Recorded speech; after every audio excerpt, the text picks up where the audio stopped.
Mimi Mtanzania, masuala ya Waingereza ndugu yangu.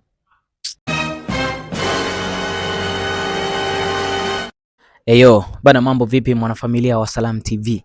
Leo tupo katika chuo kikuu cha Mtakatifu Agostino. Hapa tunaenda kugonga mastori na wana story kazi zote, utani mwingi, lakini kikubwa tunataka twende tukafahamu jua limepamba moto kwa Kiingereza unasemaje? Twenzetu.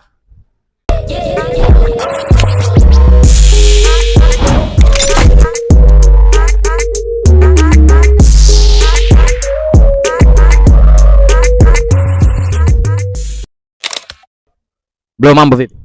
Safi na uwaje? Kama kawa, wanakuita nani? Nation. Okay, Nation ni jua limepamba moto kwa Kiingereza unasemaje? Jua limepamba moto. Mimi Mtanzania, masuala ya Waingereza ndugu yangu.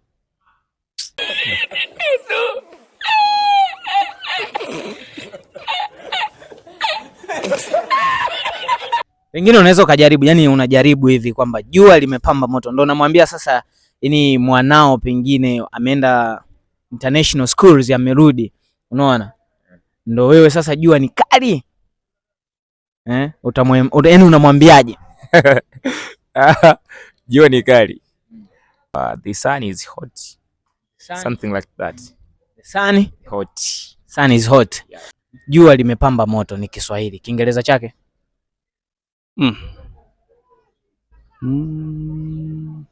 Jua limepamba moto kwa Kiingereza. Oh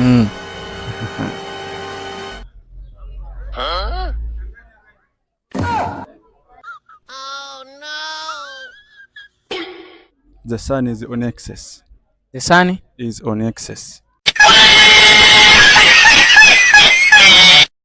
Asante, nikushukuru. Gonga 5 kwa naye kutazama. Uhakika. Jua limepamba moto ni Kiswahili, si ndio? Kiingereza chake? Jua limepamba moto.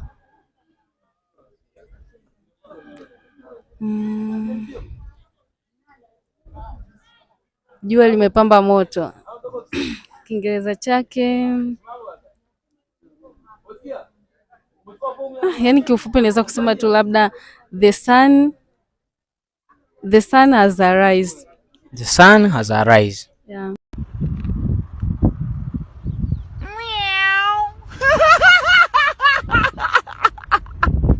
Yeah. Si ndio? Yeah. Mwanafamilia wa Salam TV, kutokana na Sauda yeye anakuambia kwamba jua limepamba moto ni the sun has arisen. The sun has arisen. Asante, nikushukuru kwa muda wako. Unaweza kugonga 5 kwa anayekufuatilia.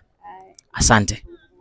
Mwanafamilia wa Salam TV, hayo ni baadhi ya majibu ya wanachuo kutoka katika chuo kikuu cha Mtakatifu Agostino. Wewe kama wewe, jua limepamba moto ni Kiswahili, Kiingereza chake ni nini? Dondosha comment ili mradi tuweze kujua kama kuna watu wanakijua Kimombo. Mimi ni Salam Simon wa Salam TV.